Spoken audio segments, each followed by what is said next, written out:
Why does the labor movement have to take a stand against imperialism? Not as an abstract moral issue, but as a working class one. Because every time the U.S. government pours money into a war, militarism, or intervention abroad, that cost comes crashing back onto workers. It shows up as budget cuts, underfunded schools, closed hospitals, and jobs that don't pay enough to live on. It doesn't matter whether you're on the receiving end of the bombs or watching your own community get hollowed out to fund them. One way or another, workers pay. And that's why imperialism isn't someone else's problem, it's ours. And this isn't just theory either. We're starting to see unions say this out loud. According to Left Voice, back in December, the Professional Staff Congress at CUNY passed a resolution opposing U.S. aggression against Venezuela. More than 100 delegates across 26 campuses voting to oppose any military intervention or coercive action. And just weeks later, UAW 4811, representing nearly 50,000 University of California workers, issued its own statement criticizing Trump's attacks on Venezuela, pointing out something basic but powerful. Every dollar spent on regime change is a dollar that could have gone to education. These statements didn't come out of nowhere.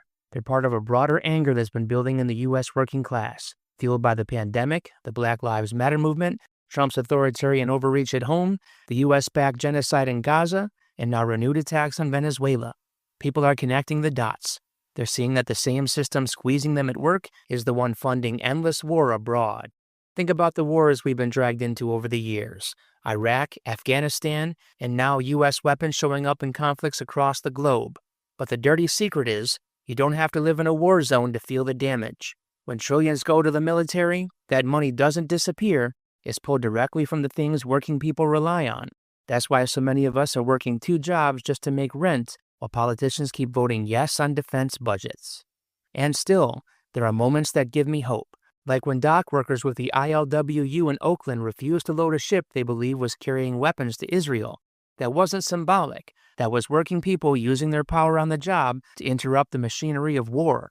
That's labor acting like labor. So the question is, why isn't that the norm? Why do we still see so much hesitation from mainstream union leadership when it comes to opposing war and imperialism? Is it fear?